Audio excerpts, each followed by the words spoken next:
Bonjour à tous, bienvenue dans ce premier épisode du podcast du Comité 44 de handball. Aujourd'hui, nous avons un invité un peu spécial, Valero Rivera, que forcément en Loire-Atlantique vous connaissez au niveau du handball club nantais. Donc je vais laisser te présenter au niveau des internautes. Bonjour tout le monde, je suis Valère Rivera, je suis ailier gauche et capitaine de H ça fait 14 saisons que je suis là. Et voilà. Et tu as commencé le handball sur les pas de ton papa. Est-ce que tu pourrais nous raconter comment est venue cette passion, comment ton papa a pu te donner cette passion du handball? Au début, c'est même pas comme ça, je faisais du multisport à l'école avec mon meilleur ami.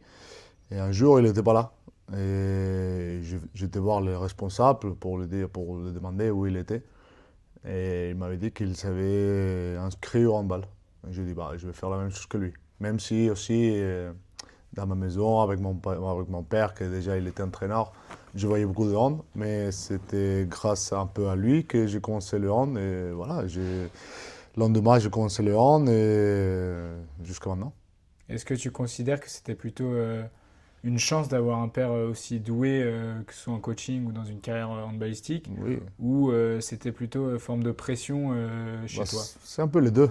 Parce que c'est vrai que j'ai eu la chance de l'avoir par rapport à tous les conseils qu'il pouvait me donner. Mais c'est une pression à rajouter, bien sûr, parce que tout le monde il me regardait comme les fils de mon père, pas comme les joueurs que j'étais au début. Même quand j'étais petit, déjà, je sentais un peu cette pression, parce que le Barça, il était bien et il gagnait tout et il commençait à avoir de la notoriété.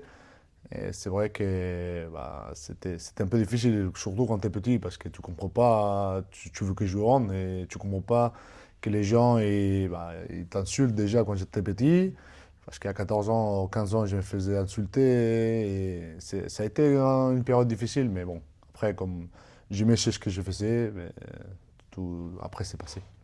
Et du coup, ton début de carrière s'est fait au FC Barcelone, on va dire, Mm. aux côtés de ton papa. Est-ce que tu considères que ça a été quelque chose d'encore plus bénéfique d'avoir ton papa à tes côtés sur cette période où tu as commencé le handball en tant que professionnel et ce qui t'a permis de te développer et aujourd'hui être au HBC Nantes? Et après, tu avais fait aussi quelques clubs en Espagne, mais est-ce que c'était une réelle chance?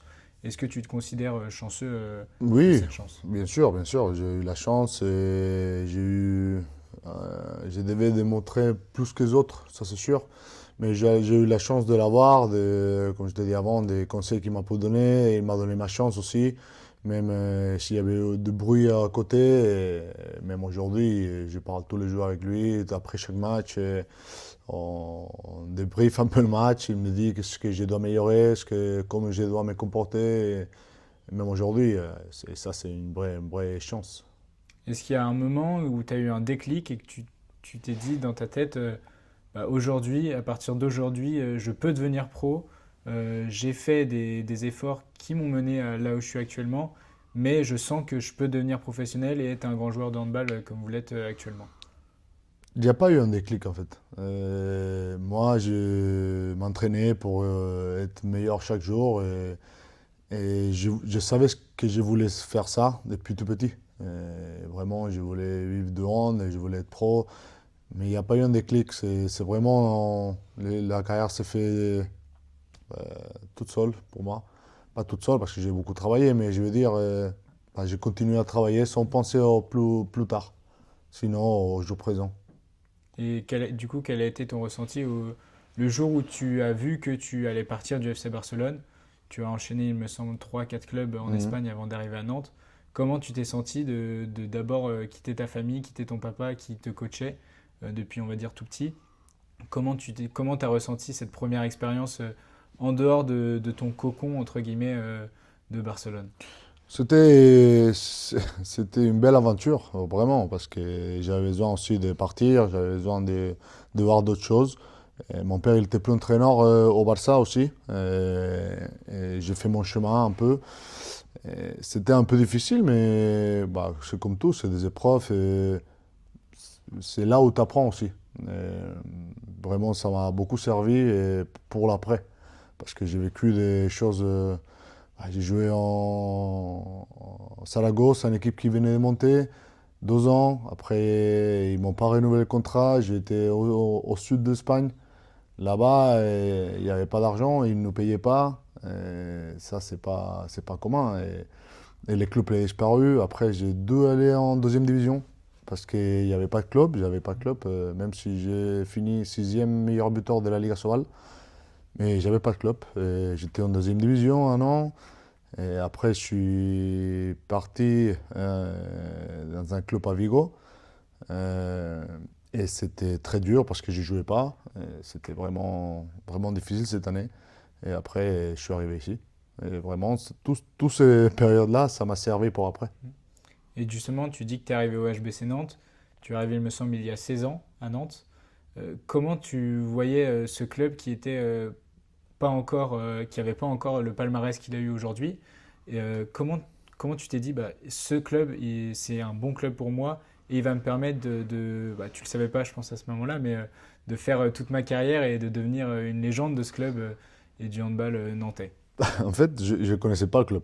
Je suivais pas beaucoup la Ligue française parce qu'à l'époque, c'était la Bundesliga et la Liga Sobal qui étaient très fortes. Mais si j'ai fait ces choix, c'est grâce à Thierry. Parce que c'est lui qui est venu me chercher, c'est lui qui m'a convaincu aussi pour donner le pas à l'étranger, parce que c'était ma première aventure à l'étranger. Et c'est grâce à lui que j'ai décidé de venir ici. Et je dis toujours, c'est la meilleure décision de ma carrière. Et comment tu vois la différence entre le HBC Nantes de quand tu es arrivé en 2010 et le HBC Nantes d'aujourd'hui? J'imagine qu'il y a eu énormément de changements, Oui, oui, mais oui, bien sûr. qu'est-ce qui a le plus changé dans ta vision? Je crois que c'est l'exigence, la mentalité. Avant, on était quatrième, cinquième, troisième. Et là, on joue pour le titre. Ça a tout changé. Et les valeurs, elles ont resté les mêmes, mais l'ambition, elle a grandi énormément en 16 ans. Et ça, c'est super parce que ça veut dire que le club a très très bien travaillé pour arriver là. Et, tu l'as dit justement, le club a évolué, le club a vécu des petites phases, des petites étapes à chaque fois qui lui ont permis d'arriver là où il en est aujourd'hui, à pouvoir jouer le titre. Euh, Comment tu l'as vécu la première qualification européenne du HBC Nantes? Parce que tu en faisais partie et c'est le premier échelon, on va dire, la première grande étape dans l'histoire du HBC Nantes, entre guillemets, en première division. D'abord, ils ont atteint la Coupe d'Europe pour après ensuite avoir des échelons, jouer le titre, aller au Final Four. Mais comment tu l'as vécu cette première qualification en Bah, Coupe d'Europe? pour moi, c'était quelque chose que ça m'appartenait parce qu'on est arrivé ici avec quelques joueurs comme Rockefeller aussi, on est arrivé en même année. Et on s'est dit, bah, on va aller doucement mais sereinement. Et vraiment, on a construit ça avec l'aide de tout le monde.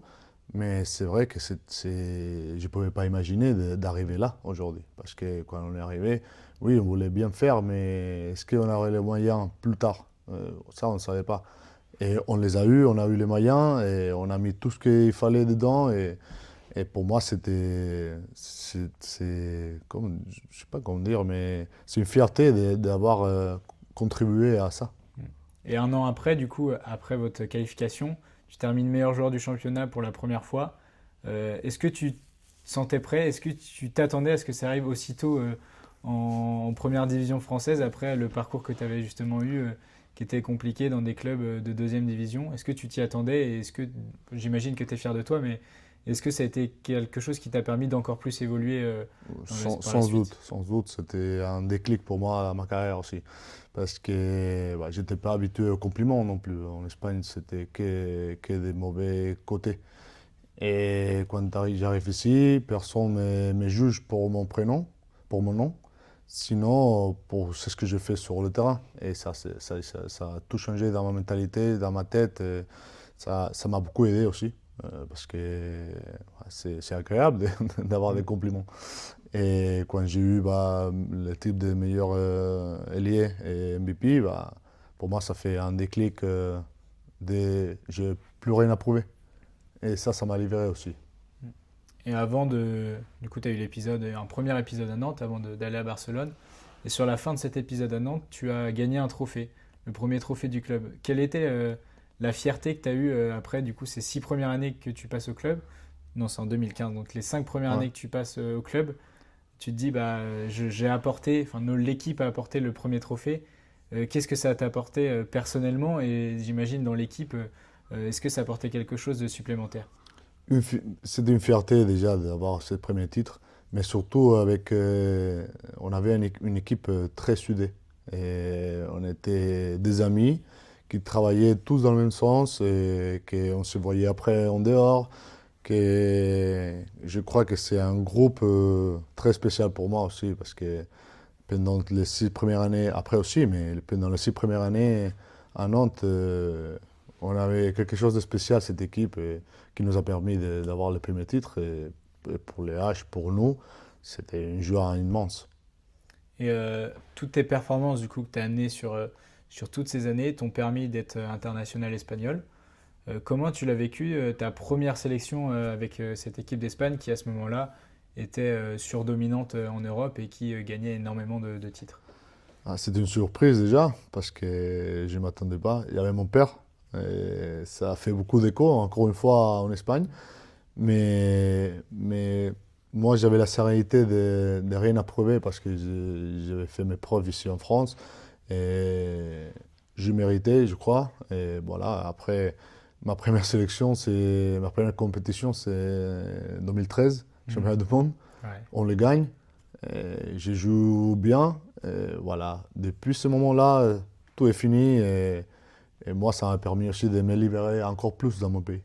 Et ce championnat était en plus à la maison, à l'Espagne. Oui. Est-ce que c'est l'un de tes meilleurs souvenirs ou ton meilleur souvenir Oui, handballistique? sans doute. La finale, en plus, c'était à Barcelone.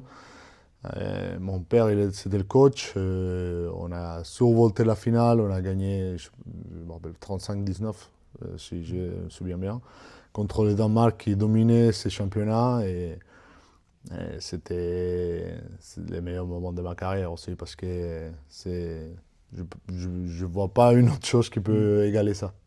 Et ensuite, tu as gagné le championnat d'Europe.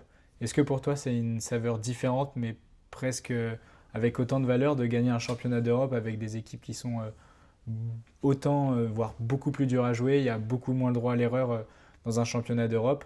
Donc, est-ce que c'était aussi important pour toi de gagner un championnat d'Europe ainsi qu'un championnat du monde dans une carrière internationale avec l'équipe d'Espagne? Tous les titres, c'est important. Même les plus petits aussi. Gagner un titre, c'est gagner un titre.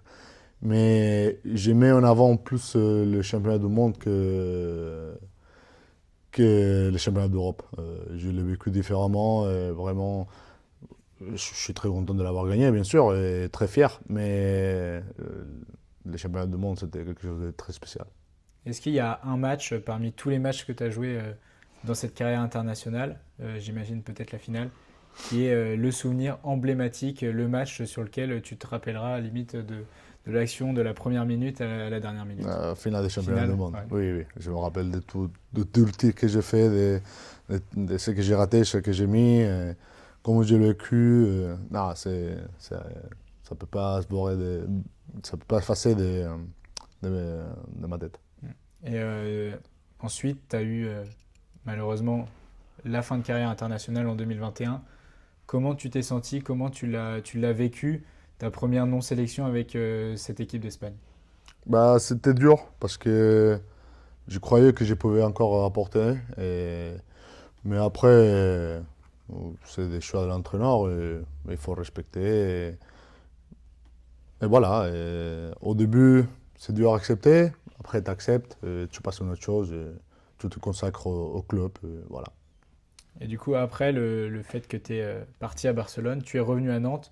Qu'est-ce qui t'a fait revenir? Est-ce que c'est les valeurs humaines que porte ce HBC Nantes? Ou c'est la ferveur qui montait, la montée en puissance du club? Mais qu'est-ce qui t'a emmené à revenir ici au HBC Nantes?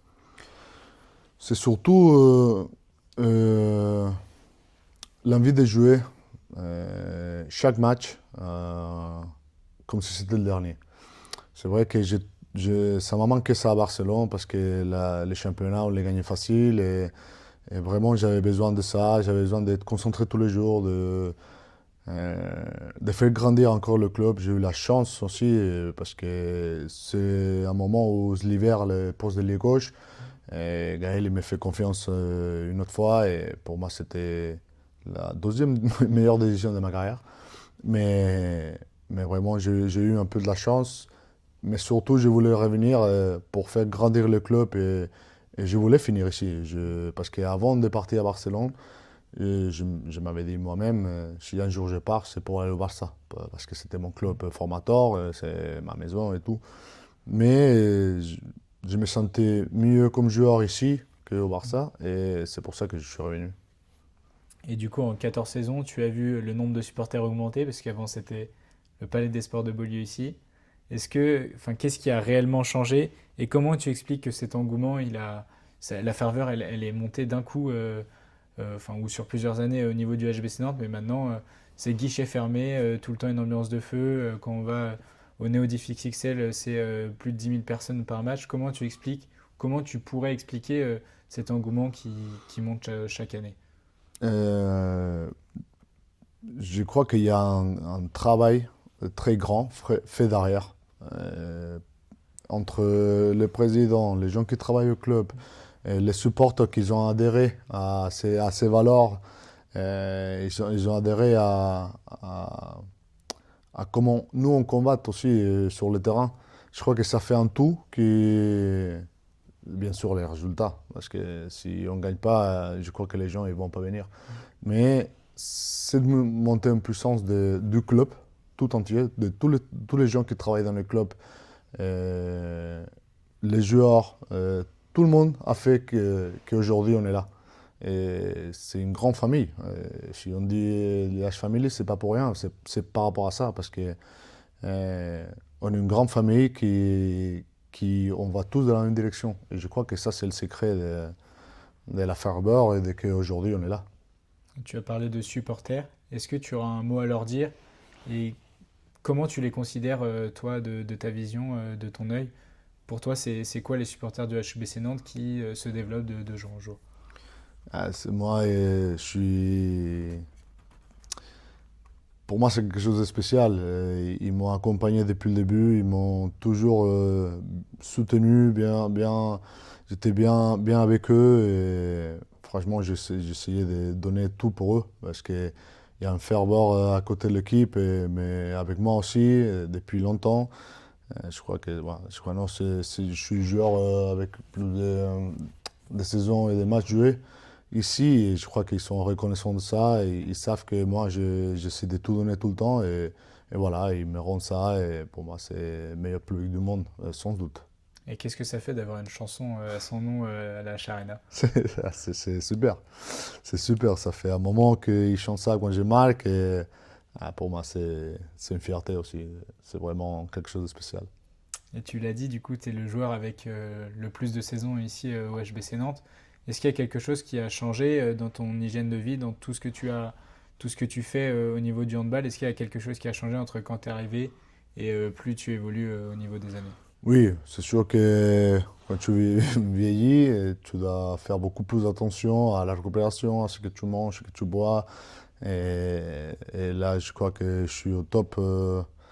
Je ne fais pas d'écart parce que sinon, en jouant chaque 3 jours, je ne peux pas arriver au match suivant. Alors, j'essaie de tout mettre de mon côté pour bien arriver, pour bien être préparé. Et voilà, même avant, quand tu avais 25, 26, 27 ans, tu récupérais plus rapide et la tête elle était différente. C'est vrai que j'étais, pendant tout ce temps-là, j'ai eu 3 enfants. Et ça, c'est un changement de rythme aussi pour moi. Et voilà, il y a beaucoup de choses qui ont changé, mais la mentalité, c'est ce que je sais que je dois faire pour l'équipe. Et, ça n'a pas changé. Et avec toute la longévité que tu as eue, parce que maintenant tu as 41 ans, avec toute ta carrière, euh, quels sont les meilleurs joueurs que tu as pu rencontrer, que ce soit sur la scène internationale, en club, qui ont joué avec toi? Quels sont les joueurs qui t'ont le plus marqué quand tu les as vus? Ouf, je, j'ai un paquet, mais un joueur qui m'a beaucoup marqué, c'est Roquefellio. Parce que lui, il avait quelque chose de spécial, une âme qui était contagieuse pour l'équipe. J'ai beaucoup appris de lui. Après, Lazarov aussi, il avait une mentalité excellente. À part d'être un excellent joueur, mais par rapport à sa mentalité aussi. Mais je pourrais citer plein, mais bon, je vais rester avec ces deux-là. Et est-ce que tu as un rituel d'avant-match ou des rituels d'avant-match qui sont précis que tu as depuis le début de ta carrière ou qui sont arrivés au fur et à mesure un peu simple, mais j'imagine que... Bah ouais, j'ai pas mal. Mais, je sais pas, je joue avec la même tenue en dessus de mon maillot. Ça fait pas mal de temps. Et voilà, bah, je crois que là, je le fais inconsciemment, mais je crois que quand je passe la ligne médiane, je dois passer avec le pied droit, même quand je replie. Mais ça, ça c'est un toc. Ouais, ça marche. Et avec tous les coéquipiers que tu as eus, quel est le coéquipier qui a été le plus drôle, qui t'a fait le plus rire? Et si tu as une petite anecdote à nous partager avec ça. Un des plus drôles, c'était Gurbindo. Il arrêtait pas de faire des... Mais l'anecdote, je sais pas. Là, j'ai pas une en tête, mais lui, Rock, Oli, Ñocas aussi, tous étaient drôles. Et tu as beaucoup évolué dans ce poste au HBC Nantes, que ce soit au poste d'ailier gauche. Tu es devenu ensuite capitaine. Est-ce qu'il y a quelque chose qui a changé dans ta vision du handball, dans ta vision d'une équipe quand tu es devenu capitaine? Est-ce que tu as changé quelque chose pour devenir capitaine exemplaire? Parce que tu es un capitaine exemplaire de ce qu'on voit derrière. Est-ce que tu as changé fondamentalement quelque chose pour en venir là? Non, non, non. Et je crois que c'est ça qui m'a permis de rester concentré parce que j'ai continué à faire mon travail, d'être concentré tous les matchs, de donner mon 100% tout le temps. Et c'est ça qui fait que je peux être un bon capitaine. Après, c'est vrai qu'au début, les premières années, j'ai eu un peu de mal parce que bah, je me concentrais plus dans l'équipe que sur moi. Et j'ai eu une période moins bien, mais bon, après j'ai pris l'habitude et j'ai continué à faire ce que je devais faire sur le terrain. Et ça m'a permis aussi d'avoir une vision plus large de l'équipe. Et voilà. Et pour toi, un capitaine, c'est quoi? Est-ce qu'il doit être là pour fédérer, que ce soit du coup sur le terrain et en dehors? Pour toi, ça représente quoi d'être capitaine? Je crois que c'est plus important de fédérer dehors que sur le terrain. Parce que sur le terrain, tout le monde on a une très belle équipe avec des très belles personnes et tout le monde sait lesquels sont nos objectifs. Et sur le terrain, ça va aller. Je crois que c'est plutôt en dehors que tout aille bien, que tout le monde reste dans les chemins et ça, c'est le plus important pour moi. Et tu as vécu une période compliquée en tant que capitaine, la période Covid. Mm. Comment tu as fait pour justement fédérer ce groupe en dehors, malgré tout ce qu'il y avait en France, toutes les restrictions qu'il y avait dans le pays? Bon, l'époque de Covid, je crois qu'il y avait Rock encore. Mais oui, oui, oui, il y avait Rock. Mais moi, j'étais un peu le deuxième de Rock déjà, même si j'étais pas nommé deuxième capitaine. Mais on parlait beaucoup, on prenait des décisions ensemble. Mais c'était une période bizarre, le Covid. Tout le monde était chez lui. On a essayé de faire des visios avec l'équipe pour un peu rester unis, mais voilà. Après, on avait hâte de nous retrouver et ça, c'est encore mieux. Et du coup, tu vas tirer ta révérence au terme de l'année. Est-ce que tu as un déclic qui t'a dit ce sera cette saison la dernière? Tu as fait un communiqué de presse, tu as annoncé à tout le monde. Mais comment tu t'es dit bah là c'est ma décision et je ne reviendrai plus dessus, je vais arrêter ma carrière au terme de la saison? Bah, la décision elle était prise bien avant, quand je renouvelle mon contrat avec Gaël pour cette dernière année. C'est 2 saisons avant. Et je lui ai dit que ça sera le dernier contrat que je vais signer parce que je trouve que avec 41 ans, c'est un bel âge pour finir. Et, et il faut donner aussi le relais aux autres. Je ne peux pas être éternel. Et je trouve que 41 ans avec un bon niveau, et le plus important pour moi aussi, c'est de décider quand je vais arrêter. Parce que je ne veux pas finir en. Je ne voulais pas être performant Mm. ma dernière année. Et c'est pour ça que quand j'ai annoncé ça, j'avais encore les cannes, j'ai encore les cannes et je me trouve performant. Et voilà, c'est bien finir quand il faut. Et du coup, comment tu vis actuellement la cohabitation avec les jeunes? J'imagine que tu les accompagnes pour justement après les emmener au haut niveau. On sait que tu fais la doublette avec Noam Léopold, ainsi que des joueurs du centre de formation aux fonctions des blessures. Mais comment tu vis ce moment-là qui est du coup toi ta dernière saison? J'imagine que tu aides à préparer aussi le futur. Oui, j'essaie d'aider tout le monde, surtout à Noam, à Yoni. J'essaie d'apporter mon expérience, de dire ce qui a fonctionné pour moi, pour que ça fonctionne pour eux, parce que je trouve que c'est l'avenir du club. Et voilà. Et j'ai toujours essayé d'aider tous les jeunes depuis le début, depuis que je suis là. Et comment tu le vis match après match? Souvent tu as des maillots, des récompenses des autres clubs. Comment tu vis cette tournée d'adieu entre guillemets euh, qui, qui est belle et qui est apportée par les autres clubs? C'est une fierté parce que je crois que c'est aux premiers étrangers qui font ça. Mhm. Et ça veut dire quelque chose, que j'ai gagné le respect de la Ligue, des adversaires. Et c'est ce que j'ai voulu dans ma carrière, vraiment démarquer euh, le championnat et surtout avoir cette reconnaissance de la part de tout le monde, de tous les adversaires, c'est encore plus beau.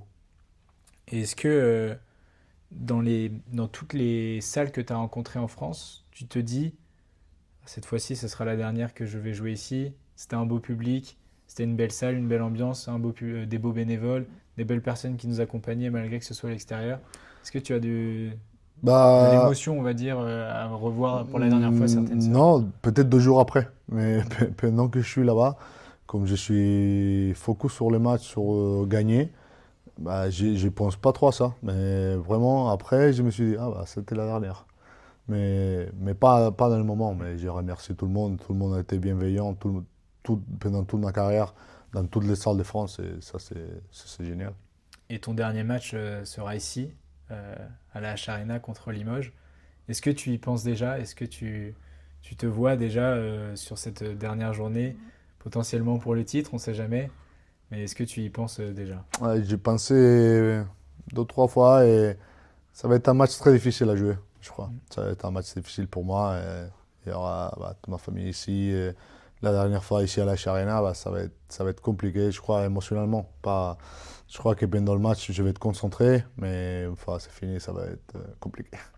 Et sur cette dernière saison, est-ce qu'il te reste un rêve à accomplir ou quelque chose à accomplir avec le HBC Nantes? Oui, oui, oui. Il me reste 3, les 3 Trois. derniers titres, mais surtout les championnats de France.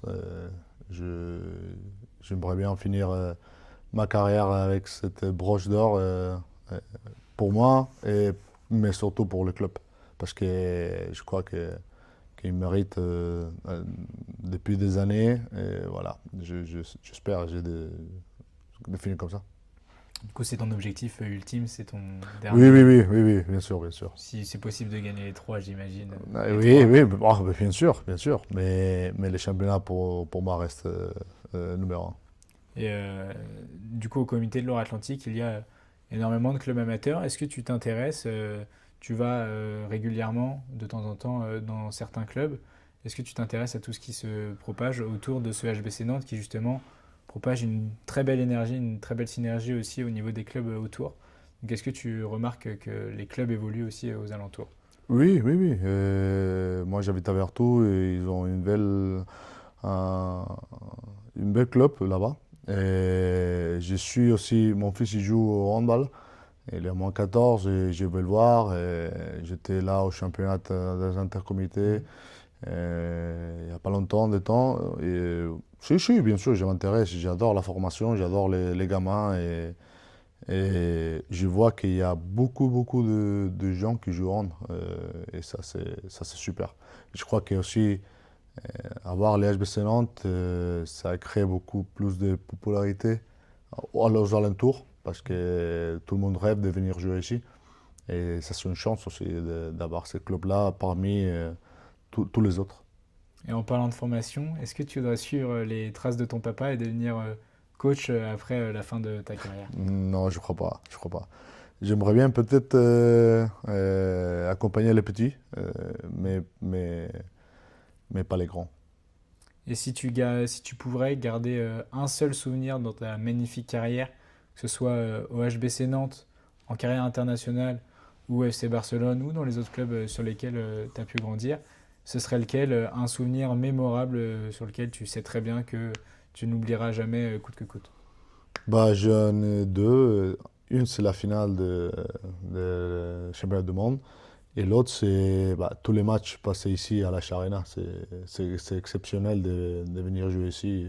À chaque fois, je me rappelle, quand Claudio de Ozola il a signé ici, il a dit, mais c'est un régal de jouer tous les matchs, tous les jours comme ça. Et c'est pour ça que tous les matchs à la Arena, ils vont rester, toute cette ferveur elle va rester dans ma tête. Ça marche. Maintenant, on va passer à un petit jeu qu'on va faire ensemble. On a des petites questions. Tu auras entre 5 et 10 secondes pour y répondre. Ok. C'est des petites questions assez rapides. Ça marche? Oui, oui. Donc, quel est le joueur qui, selon toi, est le futur du handball? Le futur d'un bal. Je dirais Kiko Costa. Le meilleur entraîneur de ta carrière? Euh, Mon père est Thierry. Le vestiaire le plus fou que tu aies connu? Ouf. Quand j'ai joué à Algeciras. Le match le plus stressant de ta vie? La finale du championnat du monde. Barcelone ou Nantes? Par rapport à quoi? Tout. Au handball. Nantes. Le coéquipier qui t'a fait le plus rire? Gurbindo. Le public le plus chaud que tu aies vécu, à l'extérieur ou à domicile? Sporting. Ton rituel d'avant-match le plus bizarre?